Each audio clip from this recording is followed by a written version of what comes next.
Hola a todos. Hoy es sábado, 6 de junio de 2026, y nuestro querido amigo Ray McGovern está con nosotros. Bienvenido, Ray. Gracias. Quiero empezar, Ray, por lo que ha ocurrido en Líbano.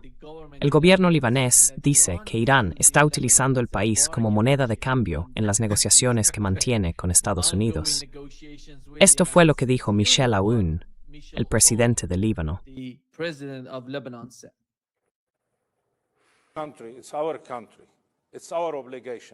Es nuestro país, es nuestra obligación. No es tu trabajo entrometerte en nuestro país. Rechazo totalmente esa declaración, porque están matando a nuestra gente, están destruyendo nuestras casas, están usando el Líbano como moneda de cambio en sus negociaciones con Estados Unidos. Es inaceptable. Y aquí también, Hezbollah debe entenderlo. Hezbollah tiene que entender que no hay otra manera que sentarse a hablar, en que no hay otra forma de resolver este problema y salvar lo que queda, salvo mediante la negociación y la diplomacia.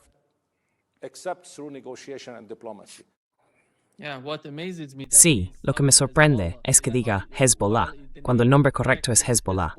Y él es el presidente del Líbano. Bueno, es una figura decorativa, es un cliente de Estados Unidos. Lo pusimos en los Líbanos, siempre ha sido así. Por eso Hezbollah es bastante popular, entre otras razones. Perdona que te interrumpa.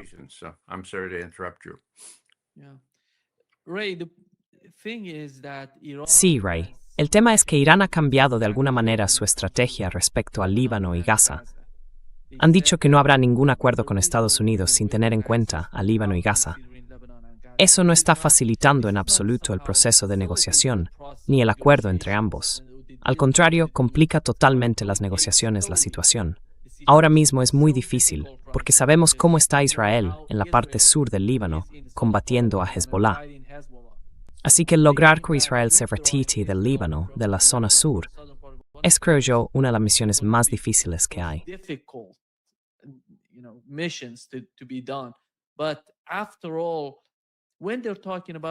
Pero al fin y al cabo, cuando hablan de que Irán usa el Líbano como moneda de cambio, ¿qué tienen en mente? ¿Y por qué? Hace apenas unos momentos, antes de entrar en directo, supimos que los israelíes mataron con un dron a un general de brigada del ejército libanés, a un capitán y a un soldado. Dijeron que fue un accidente. Así están las cosas ahora mismo en el Líbano. Pueden matar a cualquiera. Aún salió y publicó en X, condenando lo que hizo Israel. Pero no pueden hacer nada. No pueden responder, no pueden actuar. Es Hezbollah quien está contraatacando. Sin Hezbollah no habría ninguna fuerza en el Líbano capaz de responder. Adelante, ¿cuál es tu interpretación de eso?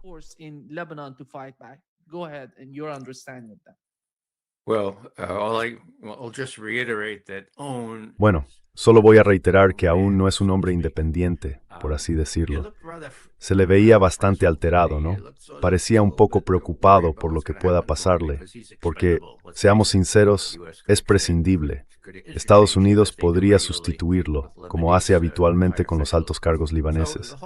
Así que en el fondo, todo se reduce a entender a un país, Irán, que se toma en serio la resistencia, que se toma en serio el derecho internacional y el derecho que, según ese mismo derecho internacional, tienen los pueblos que resisten a una ocupación ilegal para actuar contra los ocupantes. Ahora bien, ¿es eso legal? Sí, es legal, ¿de acuerdo? ¿Está respaldado por el derecho internacional? Sí. Is it supported in international law? Yes. Oh, yeah, but how about violence?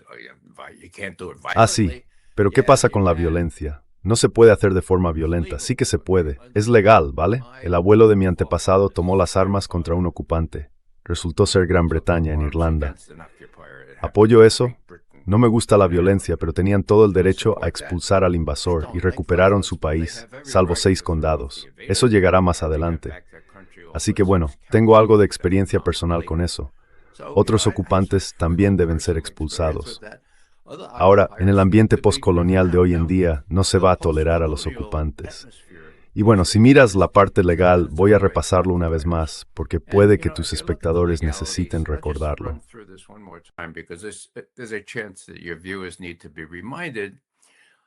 Israel occupied the occupied territories. Israel ocupó los territorios ocupados, Gaza, partes de Egipto, Cisjordania, partes de Jordania, durante una guerra no provocada en 1967, la Guerra de los 6 días. Ahora bien, ¿cómo sé que fue una guerra no provocada? Porque el ex primer ministro de Israel, Menachem Begin, lo dijo. Esperó hasta 1982 para, con una audacia poco común, presumir de ello en una conferencia pública en Washington, D.C. Dijo, tenemos que ser honestos, esas formaciones egipcias en el Sinaí no representaban ninguna amenaza para nosotros, simplemente decidimos atacarlas. Así fue como ocurrió. Era una oportunidad para atacarles. No estábamos amenazados por la gente de Nasser.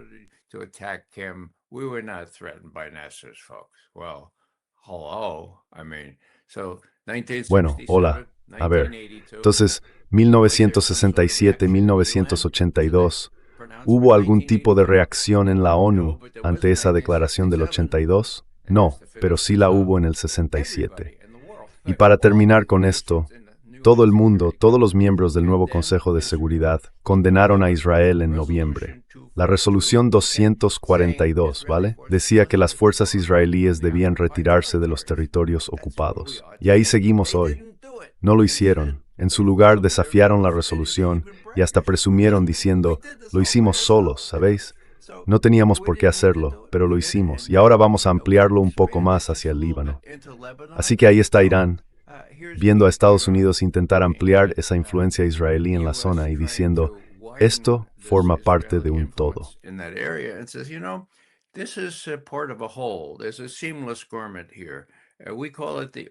Aquí hay una especie de tejido sin costuras. Lo llamamos el arco de la resistencia, ¿verdad? Y eso incluye al Líbano. Y ahora más recientemente también incluye a Gaza. Ahora bien, ¿qué significa eso? Pues mira, los iraníes no suelen presumir de cosas que no estén dispuestos a defender o a llevar adelante. Así que las condiciones del lado iraní son ahora incluso más estrictas que al principio, cuando no estaba claro que estuvieran ganando esta guerra. Desde un marco de justicia y también en el derecho internacional, citaré una vez más algo que me encontré hace poco. Un abogado chino en un organismo de la ONU en Ginebra, ¿vale? ¿Y qué dijo? Dijo, mire, según el derecho internacional, no solo está permitido, sino que se alienta a expulsar al ocupante.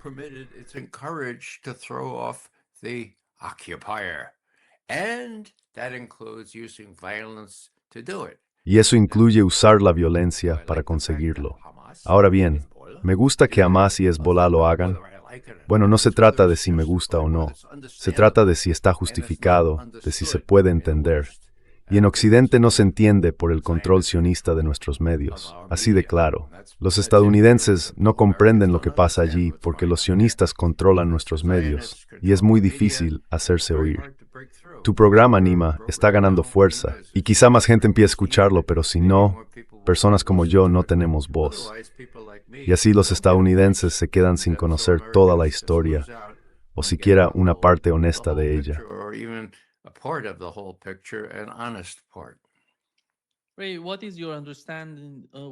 Ray, ¿cómo entiendes lo que está pasando entre Donald Trump y Benjamin Netanyahu? Tuvimos el informe en Axios. Luego habló Donald Trump. Después habló Benjamin Netanyahu sobre la llamada telefónica. Sabemos que la situación no es buena para Donald Trump y que quiere salir de lo que está ocurriendo allí. Pero hay mucho que hacer antes de abandonar la región. Tiene que hacer muchas cosas por Israel, no por Estados Unidos. Creo que Estados Unidos podría salir de la región sin tener ningún problema. Pero el problema es que la situación en la que está Israel ahora mismo, Israel se la ha creado a sí misma, porque convencieron a la administración Trump de que podían hacer algo en Irán, que podían cambiar el régimen, que sería algo corto y bonito, grande y bonito. Y aquí tienes, Ray, lo que dijo Robert Kagan hace 2 días en su entrevista sobre la situación actual.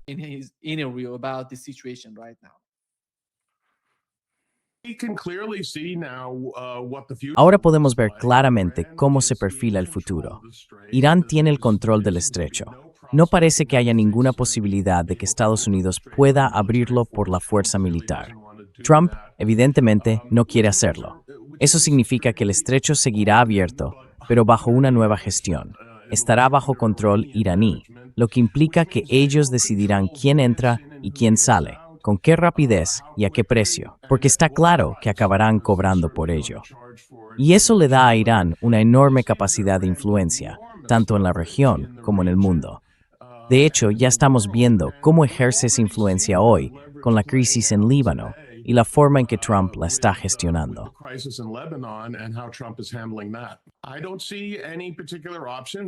No veo ninguna opción concreta.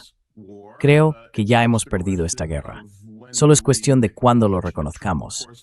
Trump, por supuesto, no quiere reconocerlo en absoluto, y por eso estamos en esta especie de estancamiento, de parálisis ahora mismo. Pero no veo opciones para Estados Unidos. Este error, por desgracia, va a ser un error duradero, con consecuencias estratégicas que también lo serán. Bueno, eso significa que la relación de poder en la región va a cambiar de forma drástica. Antes de que empezara la guerra, Israel era, con diferencia, la potencia más fuerte de la zona. Irán estaba devastado, débil, aislado. Después de la guerra, con Irán controlando el estrecho, será Irán quien marque las reglas del juego.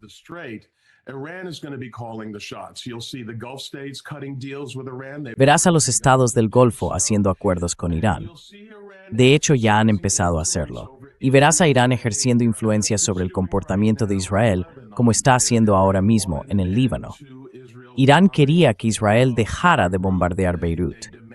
Lo exigieron, y Trump llamó a Bibi Netanyahu y le dijo que lo dejara. Ese es el futuro. Israel va a encontrarse tremendamente aislado. Irán va a estar en una posición que le permitirá tener poder de presión sobre países tan lejanos como Japón y Corea, que por supuesto dependen totalmente del acceso a los suministros de energía del Golfo, un acceso que Irán podrá controlar.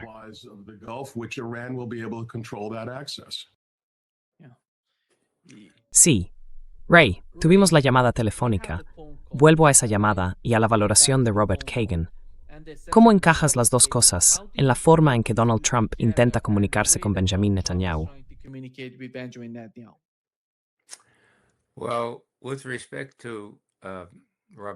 Bueno, con respecto a Robert Kagan, y con todo el respeto hacia las ratas, aquí tenemos una rata saltando de un barco que se hunde. ¿Por qué no dijo esto antes? ¿Por qué no intervino entonces y evitó animar a Estados Unidos a meterse en guerras por Israel? La primera grande fue en Irak, y Kagan y los suyos fueron quienes convencieron a Bush y a Cheney de hacerlo. La verdad, casi me pongo enfermo al escucharlo. Sí, la situación ha cambiado, pero en parte es culpa suya. No voy a usar el adjetivo que me viene a la cabeza. Así que sí, ya sabes, es realmente complicado, ¿verdad? Aquí, Trump demuestra que es capaz de contener a Netanyahu para que no arrase Beirut. Perdón por la expresión. En fin, eso está bien.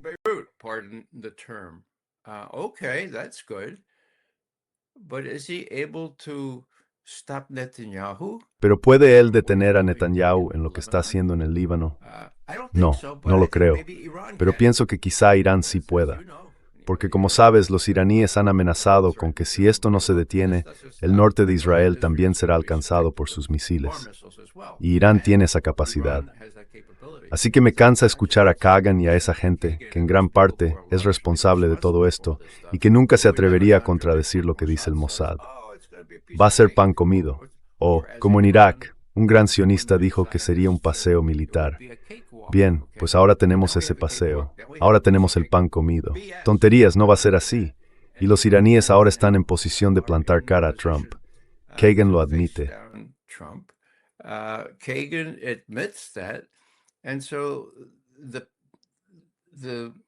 Así que la realidad del mundo ha sufrido otro cambio tectónico. El primero fue que Rusia y China se acercaran tanto, y ahora en el que Irán ha salido ganando y Trump se encuentra en una situación realmente delicada. Si Beirut o si el Líbano sigue siendo objeto de ataques israelíes, tengo plena confianza en que Irán actuará contra los israelíes en el norte de Israel. Tienen la capacidad y los israelíes lo saben. Entonces, ¿por qué? ¿Por qué Trump no es capaz de tomar una decisión razonable y decir, mira, quizá lo hizo, quizá dijo, con esas palabras fuertes y las otras que usó según Axios, quizá dijo, basta ya, parad, ¿no? Ahora bien, ¿eso va a detenerlo? Is that going to stop? It won't stop until we stop giving Israel military aid. Okay? Esto no va a parar hasta que dejemos de darle ayuda militar a Israel, ¿vale? ¿Vamos a hacerlo? Pues no parece. Y no solo eso, estamos mezclando los ejércitos israelí y estadounidense. Por el amor de Dios. Así que él tiene gente, es decir, Trump tiene gente en Washington, en el Congreso, en AIPAC y además tiene que lidiar con Netanyahu, un tipo escurridizo. Y añadiré un elemento más, que puede parecer ajeno pero es relevante, diría yo. Epstein. Creo que Netanyahu tiene grabaciones, videos, lo que sea, que podrían avergonzar a Trump y quizá a su esposa, hasta el punto de que no pudieran seguir funcionando en absoluto. Eso es chantaje. Los israelíes no están por encima de chantajear a la gente. De hecho, bueno, no seguiré más. Eso es lo del Líbano. Well, I won't go on any longer. That's the Lebanon thing. And the last thing I'll say is that this arc of Y lo último que diré es que este arco de resistencia no se basa solo en el derecho internacional, incluido el uso de la lucha armada, sino que es algo que los iraníes se toman muy en serio, de una forma que la verdad me resulta hasta edificante. Quiero decir, si yo fuera, ya sabes, un tipo de realpolitik y fuera estadounidense y me pusiera en el lugar de los iraníes, diría, bueno, por el amor de Dios, dejemos que el Líbano se las arregle. Que esa gente en el Líbano lo resuelva por sí misma. Nosotros ya tenemos un acuerdo aquí, no hace falta incluir al Líbano. Pero no, aquí hay una posición de principios que tiene que ver con la resistencia. Y como digo, la resistencia es algo de lo que sé un poco por mi propia historia. Y tú también, Nima, tú también. Así que, en cierto modo, la resistencia debería aplaudirse, no criticarse.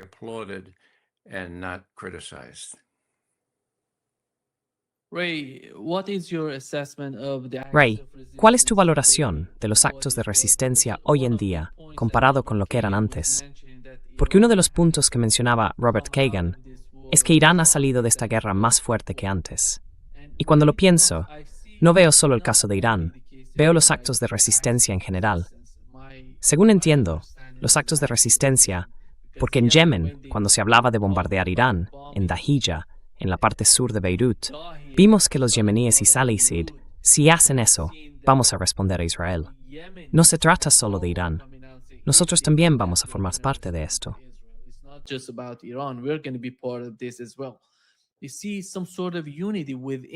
Se ve una especie de unidad dentro de los actos de resistencia, porque quieren hacerlo.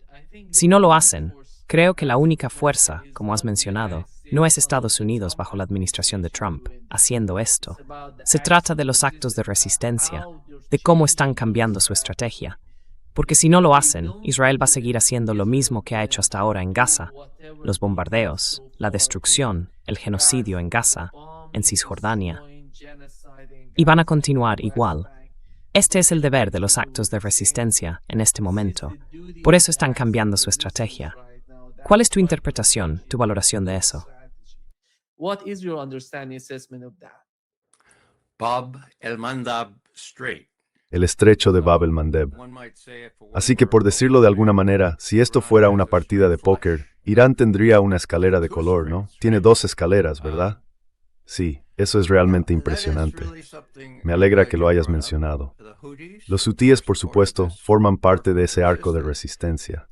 Y si no me falla la memoria, hace apenas 2 días, uno de los portavoces iraníes dijo algo así como, vale, sí, no solo metemos a Gaza en esto, sino que podemos cerrar ese estrecho en un momento.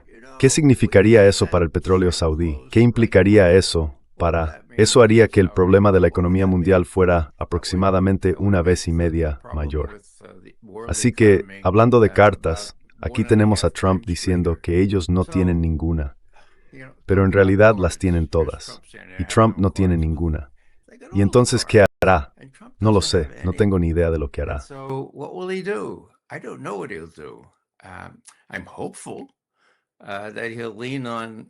Tengo la esperanza de que presione a Netanyahu.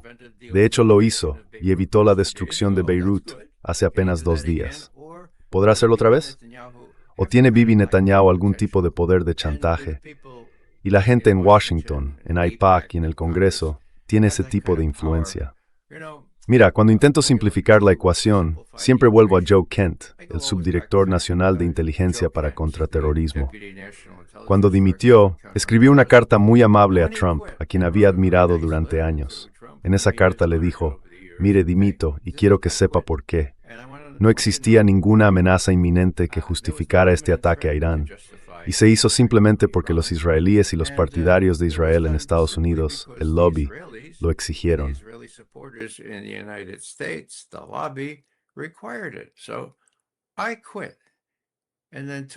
Así que dimití. Y 2 semanas después él me dice, mira, estás intentando cerrar un acuerdo. La única forma de conseguirlo es si dejas de enviar suministros militares a Israel. Y ya está, amigos. Olvidaos de todo lo demás. Eso bastaría. Ahora bien, en lugar de eso ya sabemos lo que pasa en el Congreso. Esa gente está comprada y vendida por el lobby. Así que bueno, yo no, en fin. Trump se metió en este lío él solito, claro, por hacer caso a esos funcionarios israelíes tan listos del Mossad, que hicieron una presentación en PowerPoint muy buena ante Trump y sus asesores. Y sus asesores, tengo que decirlo, no dijeron ni una palabra. Se quedaron ahí sentados, ¿verdad? Sin atreverse a decir que todo eso era un montón de tonterías.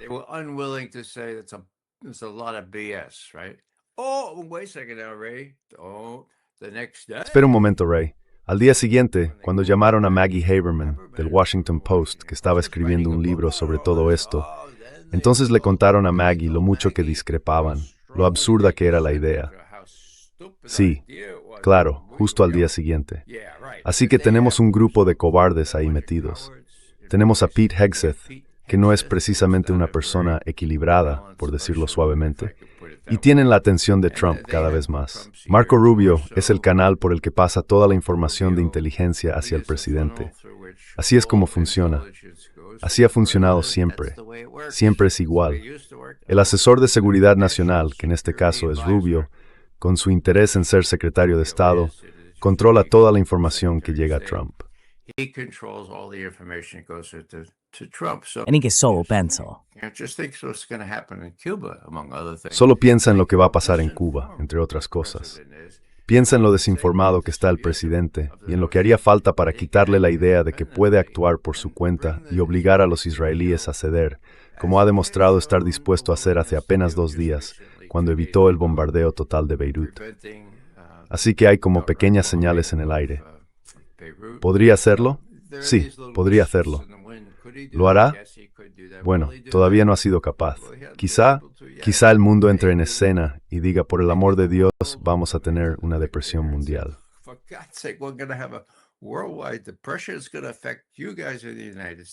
Esto va a afectar también a vosotros en Estados Unidos y quizá eso funcione. Voy a decir una cosa más. La gente pregunta, ¿y qué pasa con las elecciones de mitad de mandato? Mira, Nima, tú lo sabes, y no era el único que lo pensaba, que creía que lo último que Trump podría dejarse convencer para hacer sería empezar una guerra, digamos, en febrero, marzo o abril. No podrían ganarla nunca, en parte por las elecciones de mitad de mandato, y en parte porque los iraníes probablemente cerrarían el estrecho de Hormuz. Bueno, en eso último tenía razón. Es como una valoración arbitraria por tu parte. So right, yeah, all the reasons why you were doing it. Well, so that's the key here. And I used to write and actually deliver one-on-one the president's daily brief. I did that for the first 4 years of the Reagan administration, 81 to 85. So I try to put myself in the position of the presidential daily briefer now. Oh, who is that?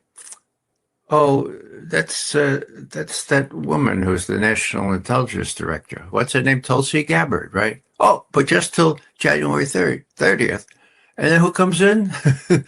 Some cluck who used to run the financial housing agency or something with nothing to recommend himself. And he'll be acting for as long as they're allowed to have it. So is Trump going to get some good intelligence of the kind that back in 2007 actually played a huge role in preventing war against Iran? Huh? You know that story. Is he going to get that kind of intelligence? Ya conoces esa historia. ¿Va a conseguir ese tipo de información? Pues John Ratcliffe no se la va a dar. A lo mejor alguien de los veteranos profesionales de inteligencia por la cordura intenta colar algún análisis de verdad, pero el asunto está atascado, ¿no? Y el esfínter anal es rubio. Y eso es de lo más amable que podría decir de él. Lo único, hablando de Rubio, es que Putin dio una sesión de preguntas y respuestas de 2 horas el día 4 en el marco de la cumbre de San Petersburgo. Y fue impresionante. No hubo nada de lo que dijo con lo que yo discrepara, nada que dijera, no, eso no es correcto, salvo una cosa, que se refirió a Rubio como un estadista. Eso diría yo es lenguaje diplomático. Vladimir Vladimirovich Putin. No, no es ningún estadista, es un esfínter anal. He ain't no statesman. He's an anal sphincter. Ray, NBC News reported that the Pentagon Ray, NBC News informó que el Pentágono ha elevado al nivel más alto la amenaza de espionaje israelí sobre funcionarios estadounidenses. Y tuvimos también la respuesta de Israel a esa información, publicada de nuevo por NBC News. Un portavoz de la Embajada israelí en Washington, D.C., dijo en un comunicado que es completamente falso que Israel espía a Estados Unidos. Afirmó que Israel no recopila inteligencia sobre entidades estadounidenses, y mucho menos sobre funcionarios del gobierno. El portavoz insistió en que los esfuerzos de inteligencia de Israel se dirigen contra sus enemigos, no contra sus aliados. Cualquier afirmación en sentido contrario, dijo, está mal informada o tiene motivaciones políticas. ¿Te acuerdas, Ray, de cuando Boris Johnson se reunió con Benjamin Netanyahu? Más tarde encontraron un supuesto dispositivo de espionaje en su baño personal. Aquello fue una gran noticia en su momento, y ahora Israel dice que no espía a sus aliados. Entonces, ¿el Reino Unido no es su aliado? The United Kingdom is not their allies then. Well, neither is the United States, if you want to be Bueno, juridical here. tampoco lo son los Estados Unidos, si queremos ser jurídicos aquí. Y eso conviene subrayarlo. Israel no es un aliado de Estados Unidos. Hubo un tiempo en que les ofrecimos una alianza, les propusimos un tratado de defensa mutua. Fue en 1973, después de que los países árabes lanzaran una ofensiva creíble contra Israel. Y Kissinger habló con Nixon. ¿Qué vamos a hacer? Lo salvamos esta vez, dijo. Evitemos que vuelva a ocurrir. ¿Y qué pasó? Kissinger envió a su gente, y él mismo participó en el intento de ofrecer al gobierno israelí un tratado de defensa mutua. Lo sé, yo estaba en servicio activo en ese momento, y algunos de mis colegas más veteranos participaron en esos acercamientos, incluso con Arabia Saudí. ¿Les parecería bien? Era algo real, ¿de acuerdo? ¿Y qué respondieron los israelíes? Oh, qué detalle, ¿no?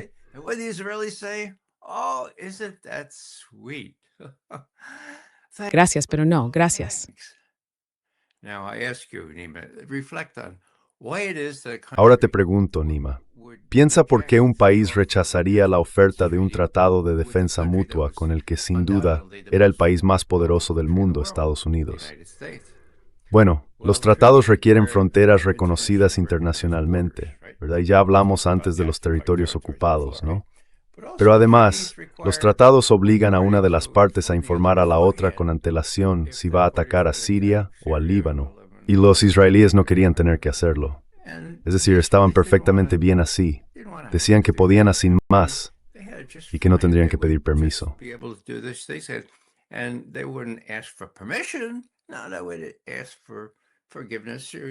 No, ellos pedirían perdón, ¿entiendes? Y nosotros siempre lo daríamos. Así que ese es el punto. Quiero decir, tienen algo mucho mejor que un tratado de defensa mutua. Esta semana, hace 2 días, una disposición dentro de la Ley de Autorización de la Defensa Nacional une al ejército israelí y al ejército estadounidense de una forma que nunca se había hecho antes. Así que, por un lado, ¿espía el Mossad? Claro que espía. Ellos dicen que no espían. Dicen, bueno, ya sabes, tenemos un desacuerdo. Estados Unidos no espiará al Mossad. Y el Mossad, bueno. Pero no necesitan hacerlo, por el amor de Dios. Están completamente entrelazados con el ejército estadounidense, con la gente de economía y con los servicios de inteligencia.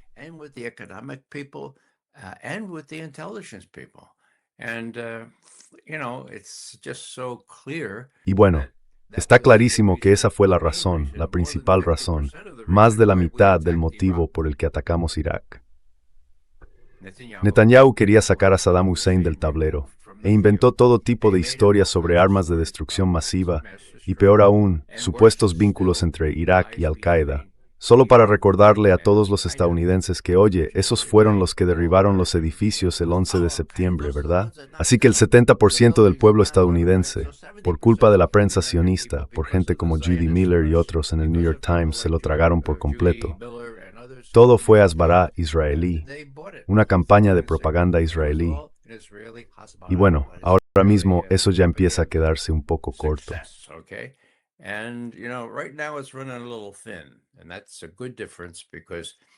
Y esa es una buena diferencia, porque el apoyo a Israel en Estados Unidos está por debajo del 50%. Bueno, no, más bien ha bajado al 60% como mucho. No, la desaprobación es del 60%. Así que estamos muy lejos de cuando Netanyahu presumía en 2001 de que Estados Unidos podía moverse en nuestra dirección. No lo hará. No es algo muy positivo. Dijo, cito, el 80% del pueblo estadounidense nos apoyará, hagamos lo que hagamos. Es increíble. Fin de la cita. Bueno, sí que era increíble, pero ya no lo es. Sigue siendo sorprendente, pero no llega al 80%. Tal vez sea un 40%. Y eso, justo iba a decirlo, debería marcar una diferencia, pero no es así en el Congreso. Y el Congreso está formado por personas que se compran y se venden, y que son las que hacen las leyes.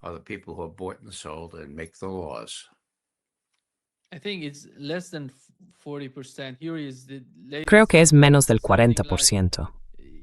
Aquí están las últimas noticias. Es algo así como, ya sabes, la opinión del pueblo estadounidense depende de si hablamos de republicanos o demócratas, según la parte de la que hablemos. Los republicanos, en su mayoría, más negativos que positivos, están en un 33%. Los demócratas, 84%. Los independientes, 63%. Y en total, 56%. Y hay otras encuestas, Ray, que muestran que hay gente en Estados Unidos que está en contra de lo que está haciendo Israel. Más del 64% de las personas están en contra de las acciones de Israel. Y el otro punto, Ray, en lo que respecta al caso de Ucrania, tuvimos al presidente ucraniano, Volodymyr Zelensky, que envió una carta a Putin. Esa carta fue mencionada, se le preguntó a Putin durante la cumbre de San Petersburgo, y le preguntaron cuál era su respuesta. Si iba a tener algún tipo de reunión con Zelensky. Y él respondió, de forma educada, que eso no va a ocurrir.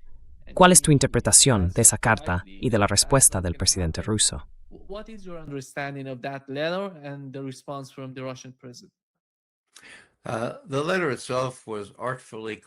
La carta en sí estaba escrita con mucha habilidad, pero era un insulto, un gran insulto a Putin.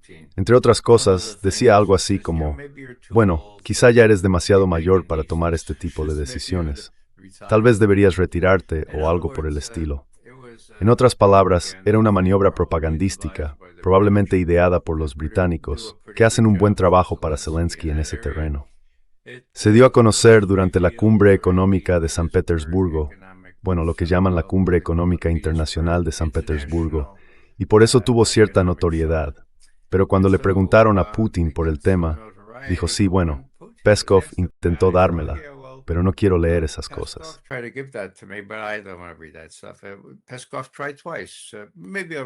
Peskov lo intentó 2 veces, quizá lo lea más tarde. Pero ya sabes, estamos dispuestos a hablar cuando de verdad estéis preparados para reconocer la realidad. Y no habéis sido capaces de hacerlo, aunque vais a tener que hacerlo en los próximos meses.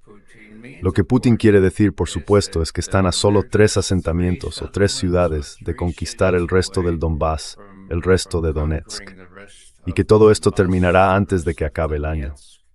Eso es lo que Putin quiere decir cuando afirma que sí, que estamos llegando al final de todo esto. Así que lo que ocurra sobre el terreno es realmente importante aquí. Y por eso Zelensky está haciendo todo lo posible por ganarse la admiración de sus aliados europeos.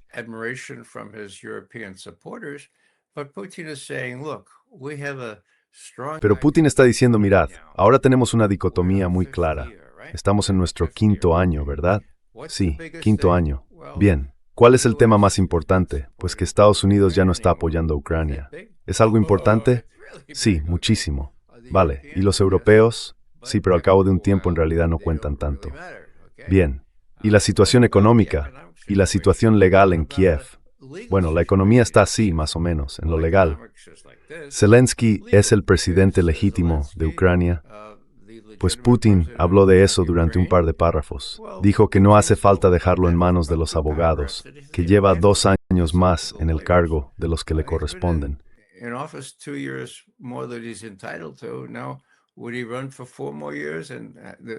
Y ahora se presentaría para otros 4 años. La Constitución dice que no, que solo 2. Eso se lo dejamos a los abogados. Bueno, y también dijo que si alguien responsable quiere hablar con nosotros, estamos abiertos, pero que no lo van a hacer, que no van a montar algo solo por tener una reunión. Así que esto es simplemente una maniobra de Zelensky para intentar avergonzar a Putin, para decir algo así como, mira, no solo no nos rendimos, sino que además podemos ser bastante provocadores. Y ya sabes, los palos y las piedras pueden hacer daño, pero ahora los drones y los misiles pueden hacerte mucho más daño. Y vamos a seguir con eso. La reacción de Putin fue, bueno, tenemos defensas aéreas.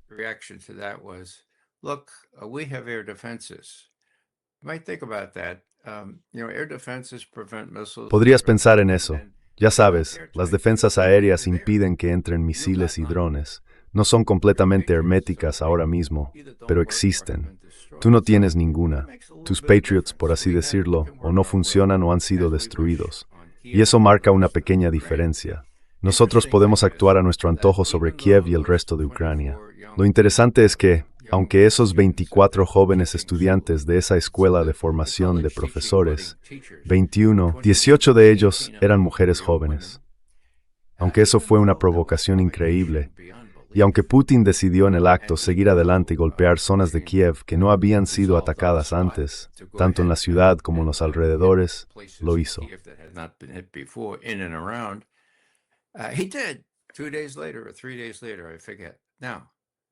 2 días después o 3, ya no me acuerdo. Ahora bien, ¿cuánta gente murió? 4. Entonces, ¿Putin está realmente intentando bombardear zonas civiles o está tratando de golpear centros de decisión? Aún no, ¿vale? No creo que vaya a atacar zonas pobladas en absoluto, pero centros de decisión sí. Ahora, ¿cuál es mi mejor prueba de eso? Le preguntaron por el Iskander, ¿verdad? Y él dijo, tengo que contaros un secreto militar. Esto fue en la sesión de preguntas y respuestas por teléfono. Recomiendo a todo el mundo que lea eso. Bien, yo prometí responder. Y con nuestros Iskander hemos lanzado 3 hasta ahora, ¿de acuerdo? Todos han sido pruebas.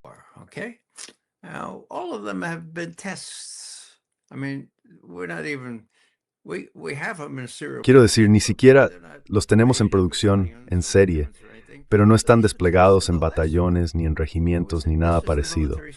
Así que esto fueron pruebas. Y la última, esto es el secreto militar, estaba diseñada para alcanzar una estructura concreta. Luego, cuando se despejó el polvo, enviamos todo tipo de drones para hacer fotos y tomar otras mediciones sobre la profundidad que habíamos alcanzado. Después procesamos toda esa información. Así que, dicho en voz baja, cuando ataquemos los centros de toma de decisiones, podremos aniquilarlos, perdón por la palabra, sin causar bajas civiles innecesarias, sino llegando realmente muy profundo, tan profundo como nos permitan nuestras mediciones. Y entonces los lanzaremos desde emplazamientos operativos.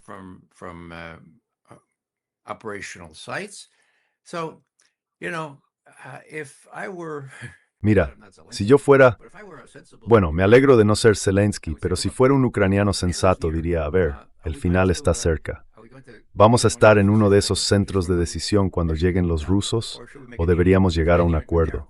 El problema ahí, claro, son los nazis. Cuando exhuman a líderes nazis, muchos de los cuales mataron a 100,000 polacos, muchos húngaros, gitanos, rumanos, ucranianos y rusos durante la Segunda Guerra Mundial, y les dan entierros honoríficos en el cementerio militar de Kiev. ¿Qué se supone que debemos pensar de eso? En fin, al final, en mi opinión, Putin ha logrado prácticamente la desmilitarización, ¿no? Ha reducido el ejército ucraniano.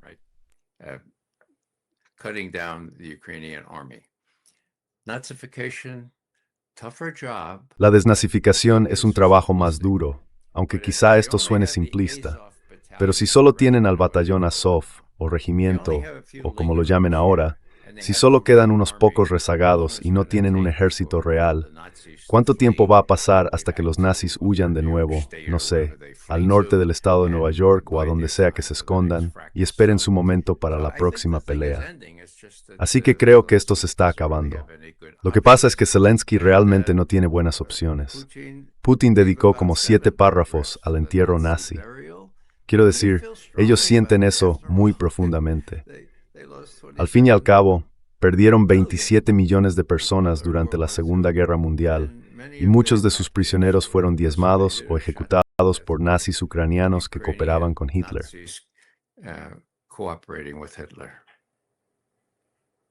Ray, quiero leer una de las preguntas que nos ha enviado la audiencia. Esta persona es de Irlanda, y por eso te la quiero hacer a ti. Se llama Samus, y pregunta, ¿cómo explicas la negativa de Putin a mantener conversaciones de paz? Una y otra vez se niega o bombardea antes, durante y después de las conversaciones. Putin se niega a hablar o bombardea antes, durante y después de las conversaciones.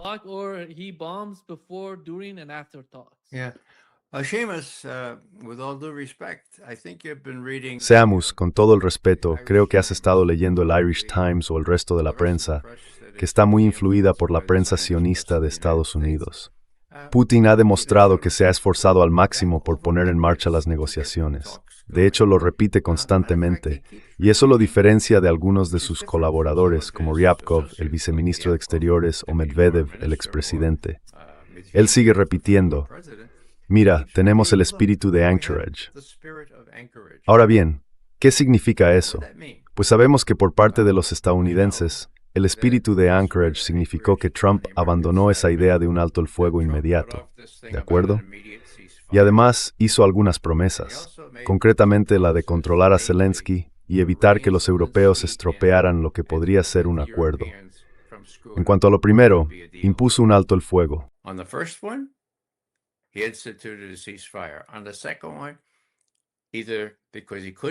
Sobre el segundo punto, o bien porque no pudo o porque no quiso. Los europeos han estado entusiasmando a Zelensky, ¿vale? ¿Y qué hicieron los rusos? Los rusos hicieron concesiones. ¿De dónde saqué esa palabra?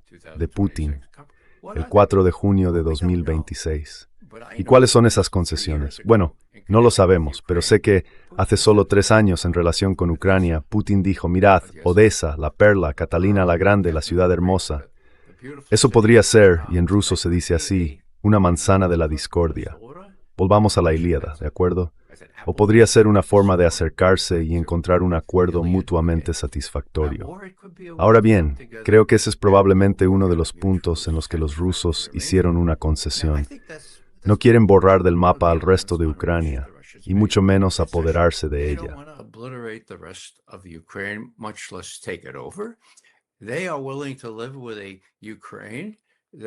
Están dispuestos a aceptar una Ucrania que sea viable gracias a tener una salida al mar, que es Odessa, ¿vale? Así que mientras haya cierta flexibilidad por parte ucraniana, están dispuestos a aportar en esas cuestiones. Yarkov es otra región, es una ciudad rusa, pero bueno, podrían acordar una administración conjunta de esos lugares. Hay muchas cosas que podrían negociarse. Pero Zelensky, ya sea porque está acorralado por los nazis o porque se empeña en actuar como una figura en el escenario mundial, no cede. Así que no son los rusos los que están bombardeando. Claro, responden a esos ataques con drones. Y mira, lo último, es una mentira descarada decir que los rusos están atacando objetivos civiles. No lo están haciendo.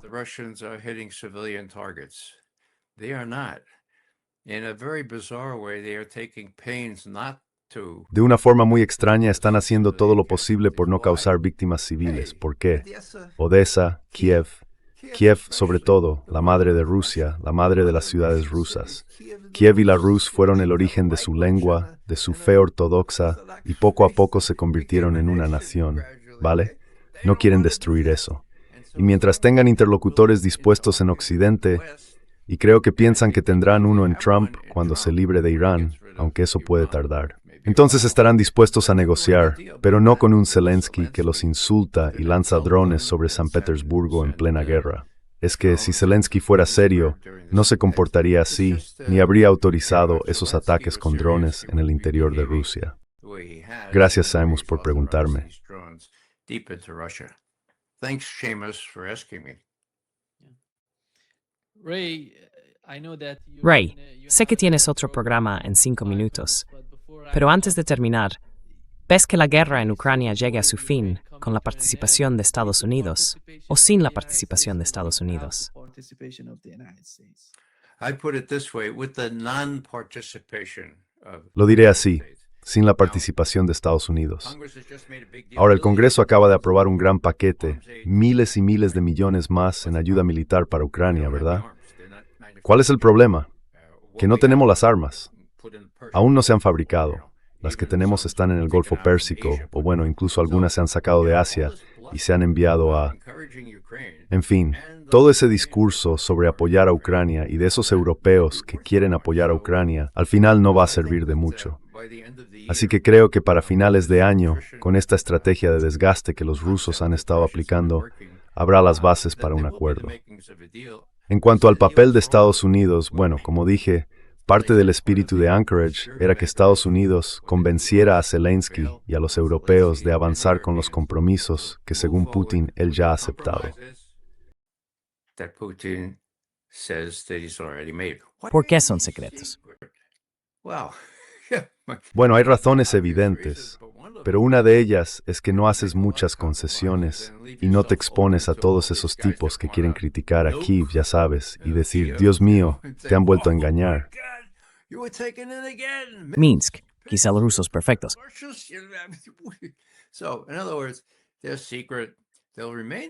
En otras palabras, son secretos. Seguirán siendo secretos, y con razón. Creo que todavía están sobre la mesa.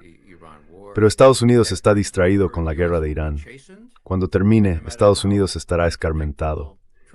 Y por muy imprevisible que sea Trump, ni él ni el Congreso tienen los medios para fabricar un montón de misiles y otras armas y enviarlas a Kiev a tiempo para evitar la caída final de esas 3 ciudades que quedan. Y no va a hacer falta mucho para que eso ocurra. Lo que pasa es que los rusos no están intentando arrasar ni matar a 100,000 ciudadanos ucranianos, hermanos eslavos al fin y al cabo. Mira a los pobres ucranianos. No tienen voz en todo esto. Por el amor de Dios, me dan mucha pena.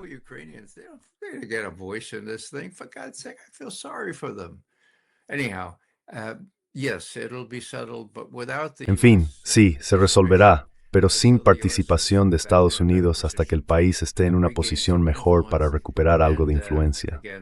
Y de nuevo, Zelensky y los europeos son el gran obstáculo.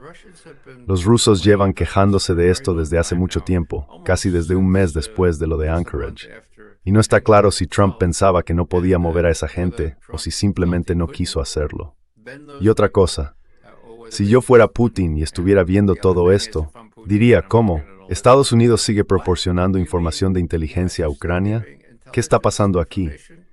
Debe de haber presiones sobre Trump que no puede o no quiere resistir en este momento. Perdón por una respuesta tan larga.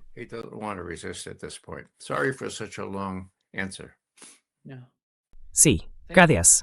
Gracias, Ray, por explicar. Muchísimo. As always. Bueno, gracias, Nima. Gracias por invitarme.